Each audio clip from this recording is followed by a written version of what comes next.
नमस्कार मित्रों, इल्विन क्लासेस के यूट्यूब प्लेटफॉर्म पे आपका बहुत बहुत स्वागत है। मेरा नाम विवेक है। हम लोग उत्तर प्रदेश अधीनस्थ सेवा चयन बोर्ड आयोग के द्वारा जो परीक्षा आयोजित होने वाली है पेट 2023 की, उसके संदर्भ में हम लोग बात कर रहे हैं।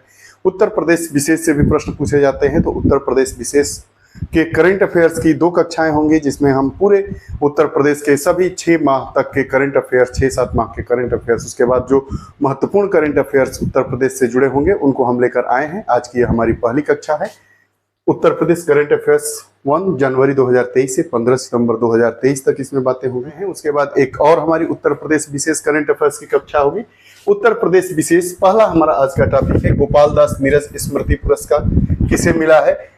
तो 26 जून 2023 को उत्तर प्रदेश भाषा संस्थान द्वारा पूछा भी जाता है कि गोपाल दास नीरज पुरस्कार किसके द्वारा दिया जाता है। तो उत्तर प्रदेश भाषा संस्थान द्वारा प्रदेश के 5 युवा कवियों को, गोपाल दास नीरज कौन थे, कवि थे, इसलिए युवा 5 कवियों को इनकी स्मृति में सम्मानित किया गया। इन सभी कवियों को उनकी रचनाओं के लिए 1-1 लाख रुपए का पुरस्कार दिया गया। कोई भी पुरस्कार पूछता है तो सबसे महत्वपूर्ण है किसको मिला, कितनी उसकी धनराशि है और किस संस्था के द्वारा दी जाती है।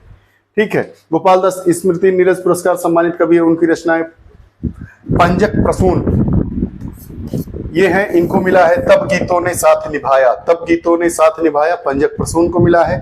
निशा सिंह नवल को मिला है मैं निशा हूं के लिए। डॉक्टर प्रभांशु कुमार को, डॉक्टर प्रभांशु की कलम से काव्य संग्रह। कृष्ण कुमार कनक को मिला है उलझाता छविजाल तुम्हारा। वेद मित्र शुक्ल को मिला है एक समंदर गहरा भीतर। ये 5 कवियों को गोपाल दास नीरज पुरस्कार मिला है। उनकी जयंती पर दिया जाता है। स्मृति पुरस्कार है, 1-1 लाख रुपए का इनाम होता है। प्रदेश सरकार ने लागू की LADCS प्रणाली। अब यह प्रणाली क्या है? Legal aid defence consultancy system इसका पूरा नाम है। फुल फॉर्म भी कभी पूछता है। तो उत्तर प्रदेश सरकार ने 22 जून को प्रदेश की जनता को मुफ्त कानूनी सहायता उपलब्ध कराने के लिए, मुफ्त कानूनी सहायता देने और छोटे छोटे विवादों के समझौते के आधार पर निपटाने के लिए, छोटे छोटे विवाद है उनको हम समझौते के आधार पर निपटाएंगे। उसके लिए सरकार ने, उत्तर प्रदेश सरकार ने उत्तर प्रदेश राज्य विधिक सेवा प्राधिकरण के तहत 2 वर्ष के लिए, या इसकी का ड्यूरेशन कितना होगा, 2 साल के लिए ही है। 2 साल के लिए कानूनी सहायता रक्षा परामर्श प्रणाली LADCS इसका पूरा नाम है को लागू किया है। शक्ति दीदी अगला है हमारा। शक्ति दीदी के तहत अभियान में शहर, गांव, सोसाइटी सभी वर्ग की महिलाओं को जोड़ा जाएगा। महिलाओं को मिलने वाली सरकारी योजनाओं का लाभ भी शक्ति दीदी अभियान के तहत दिया जाएगा।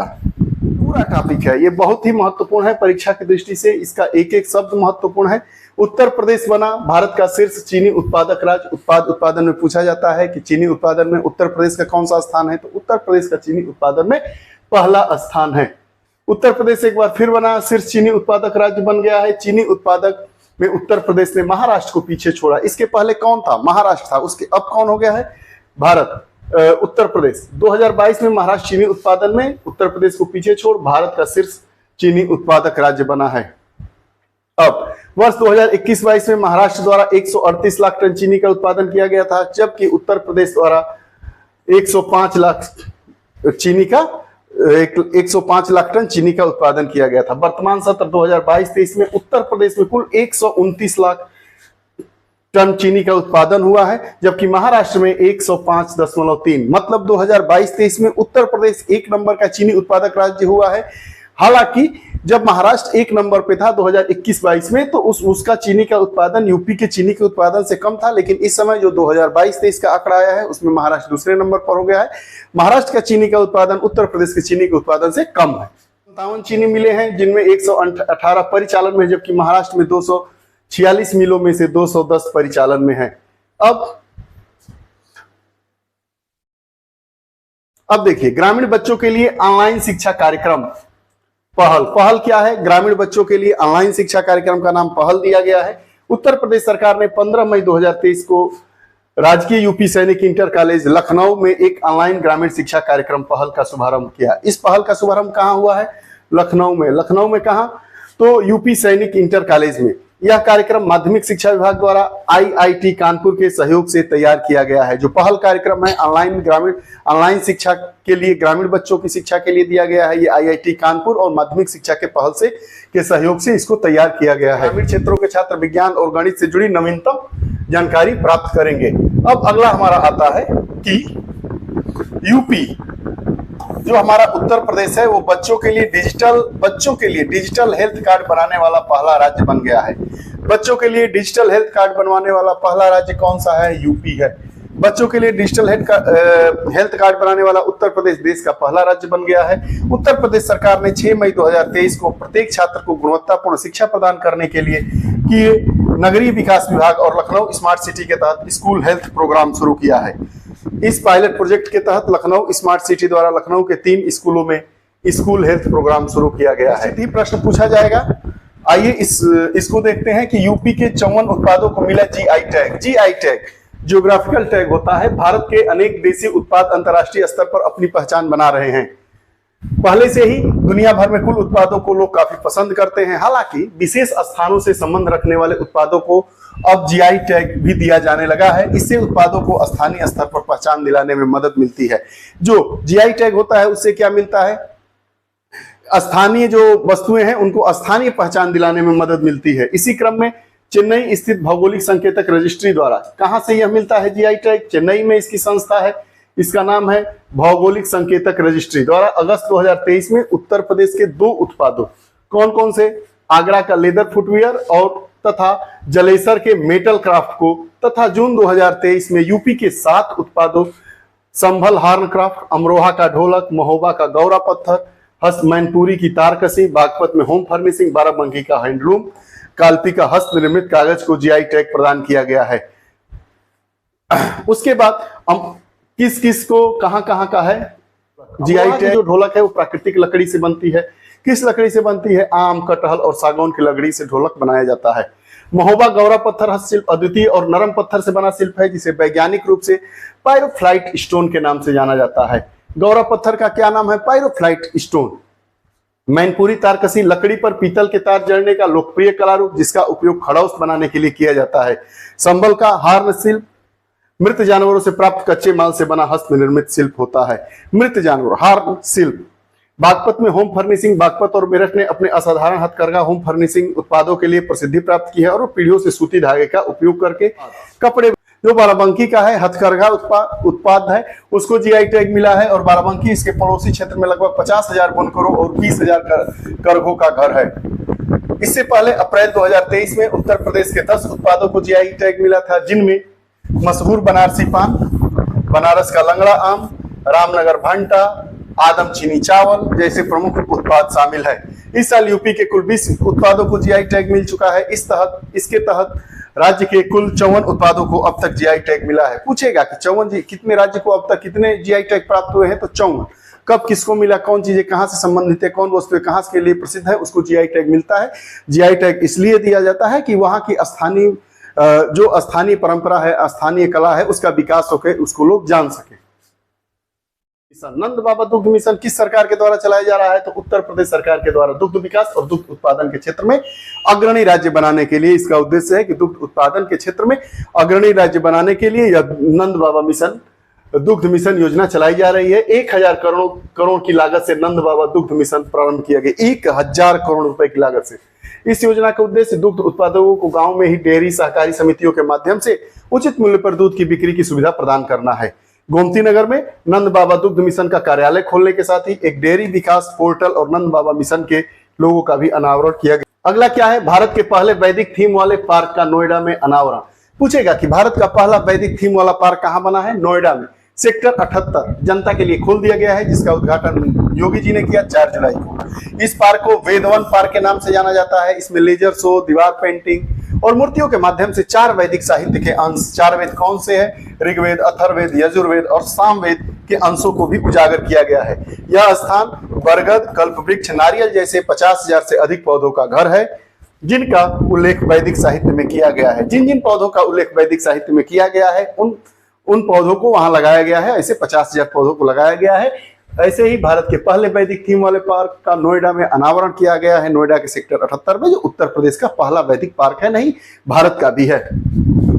पार्क का निर्माण 21 में शुरू हुआ है। इसके निर्माण पर 27 करोड़ रुपए खर्च हुए हैं। नंद बाबा मिशन पर 1000 करोड़। जो पार्क को 7 क्षेत्रों में विभाजित किया गया है, प्रत्येक का नाम प्रसिद्ध वैदिक ऋषियों के नाम पर रखा गया है। कश्यप, अगस्त, विश्वामित्र, वशिष्ठ, अत्रि, गौतम एवं भारद्वाज। अगला हमारा टॉपिक है, लखनऊ में टेक्सटाइल पार्क बनाने को मंजूरी मिली है।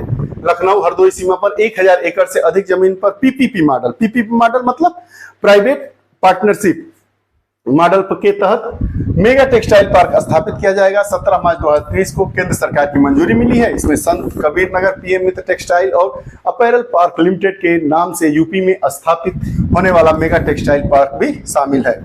देश के पहले रोपवे का वाराणसी में शिलान्यास। रोपवे का शिलान्यास कहाँ हो रहा है? वाराणसी में हो रहा है। देश का पहला है, प्रधानमंत्री मोदी का संसदीय क्षेत्र है।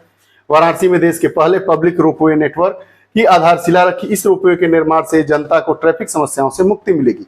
वाराणसी के अलावा दुनिया में लापाज और मैक्सिको सिटी में अर्बन ट्रांसपोर्ट रोपवे हैं। भारत में नहीं है, कहाँ है? मैक्सिको में है। कैंट रेलवे स्टेशन से गदौलिया तक इस रोपवे का निर्माण किया जाएगा, जिसकी लंबाई 3.8 किलोमीटर होगी। इस रोपवे पर कुल 5 स्टेशन कैंट, विद्यापीठ, रथ यात्रा, गिरजाघर और गदौलिया होंगे। विश्व भारती पुरस्कार क्या है, इसके बारे में जानेंगे। उत्तर प्रदेश संस्कृत संस्थान के द्वारा दिया जाता है। सर्वोच्च पुरस्कार है, जिसको विश्व भारती से इलाहाबाद विश्वविद्यालय के संस्कृत विभाग के पूर्व विभाग प्रोफेसर हरिदत्त शर्मा को मिला है। विश्व भारती पुरस्कार किस संस्थान के दिया जाता है? उत्तर प्रदेश संस्कृत संस्थान का सर्वोच्च पुरस्कार है विश्व भारती पुरस्कार। विश्व भारती पुरस्कार किसको मिला है? प्रोफेसर हरिदत्त शर्मा को, इलाहाबाद विश्वविद्यालय के संस्कृत विभाग के विभागाध्यक्ष थे। इस पुरस्कार के अंतर्गत शर्मा जी को अंग वस्त्रम और 5,01,000 रुपए का नगद पुरस्कार दिया गया। आगे इसका खेल सम्मान। उत्तर प्रदेश का खेल सम्मान। कॉमनवेल्थ और नेशनल गेम्स में पदक जीतने वाले खिलाड़ियों को हमारे मुख्यमंत्री योगी ने यूपी दिवस के अवसर पर, अब प्रश्न पूछता है कि उत्तर प्रदेश दिवस कब मनाया जाता है? तो 24 जनवरी को उत्तर प्रदेश दिवस, 24 जनवरी को मतदाता दिवस, 25 जनवरी को गणतंत्रता दिवस, 26 जनवरी को। ये 3 चीजें महत्वपूर्ण हैं। यूपी दिवस के अवसर पर 24 जनवरी को राज्य के सर्वोच्च खेल पुरस्कार लक्ष्मण और रानी लक्ष्मीबाई से सम्मानित किया गया। रानी लक्ष्मीबाई पुरस्कार 2020-21। लक्ष्मण पुरस्कार किसे मिला है? सामान्य वर्ग में लखनऊ के मोहित यादव, वेटरन वर्ग में राहुल सिंह और जनार्दन सिंह को सम्मानित किया गया है। नोएडा में बनेगा देश का पहला double decker highway. Double decker highway बनेगा। कहां पे बनेगा? नोएडा में। नोएडा में भी कौन सा? वेद पार्क खोला गया है। वाराणसी में रोपवे बन रहा है, भारत का पहला रोपवे। तो हमारा उत्तर प्रदेश कहीं ना कहीं से विकसित हो रहा है। नोएडा में जुड़वा उपग्रह शहरों में यातायात को सुव्यवस्थित करने के लिए नोएडा विकास प्राधिकरण ने राष्ट्रीय राजधानी के बाहरी इलाके में वाणिज्यिक शहरों में यातायात भार को कम करने के लिए एक खाका तैयार किया है। इसी क्रम में नोएडा ग्रेटर नोएडा एक्सप्रेसवे पर 2000 करोड़ रुपए की लागत से एलिवेटेड रोड के विकल्प पर काम शुरू हो चुका है। यह देश का पहला डबल डेकर एक्सप्रेसवे होगा, जिसे 6 या 8 लेन का बनाया जाएगा। क्या करना है? भार को कम करना है। भार को कम करने के लिए विकेंद्रीकरण की नीति अपनाई जा रही है। उसी पर 2000 करोड़ रुपए खर्च करके डबल डेकर एक्सप्रेसवे बनाया जाएगा, देश का पहला। आज अभी अंतिम टॉपिक है आज का। प्रयागराज में प्रदेश का सबसे लंबा पुल बन रहा है, उसका शिलान्यास हो गया है। उसके पहले शिवरामपुर, उसके पहले बात कर रहे हैं प्रयागराज में प्रदेश का सबसे लंबा पुल। महाकुंभ 2025 की महत्वाकांक्षी इनर रिंग रोड परियोजना के तहत जिले में प्रदेश के सबसे लंबे पुल का निर्माण प्रयागराज में गंगा नदी पर नैनी और झूसी के बीच बनाया जाएगा। इस पुल की लंबाई 3.02 किलोमीटर होगी। पुल का निर्माण कार्य अक्टूबर 2023 के पहले सप्ताह में प्रारंभ होकर अक्टूबर 2024 तक पूर्ण कर लिया जाएगा। इस परियोजना पर कुल 3200 करोड़ रुपए खर्च होने का अनुमान है। इससे पूर्व जो हमारा जनपद है, जहां से यह आप लोगों की कोचिंग संचालित होती है, उसके पड़ोस में ही गंगा के शिवरामपुर घाट पर अभी तक सबसे बड़ा लंबा पुल था, जिसका नाम जनेश्वर मिश्र सेतु था। 2.08 किलोमीटर लंबा था, सबसे लंबे पुल के रूप में दर्ज है। ये रही बात आज के उत्तर प्रदेश से जुड़ी समसामयिक करंट विषयों की। इसकी एक कक्षा और आएगी। आप लोगों को यह कक्षा कैसी लगती है कमेंट बॉक्स में जरूर अपने विचार दें। इस कक्षा को कैसे पढ़ना है, जो जो महत्वपूर्ण चीजें हैं उसको बार बार पढ़ना है और नोट डाउन कर लेना है। पुरस्कार किसको मिला, किस संस्था के द्वारा दिया जा रहा है, ये वेद पार्क कहाँ बना है, प्रथम रोपवे कहाँ बना है, नंद बाबा मिशन कब प्रारंभ किया गया, कहाँ से प्रारंभ किया गया, पहल योजना क्या है, कहाँ से प्रारंभ की गई, किस तारीख को प्रारंभ की, तारीख पूछने की भी परंपरा है। आप लोगों को यह कक्षा कैसी लगती है कमेंट बॉक्स में अपने विचार जरूर दीजिएगा। फिर नई कक्षा के साथ उपस्थित होंगे, तब तक के लिए बहुत बहुत धन्यवाद।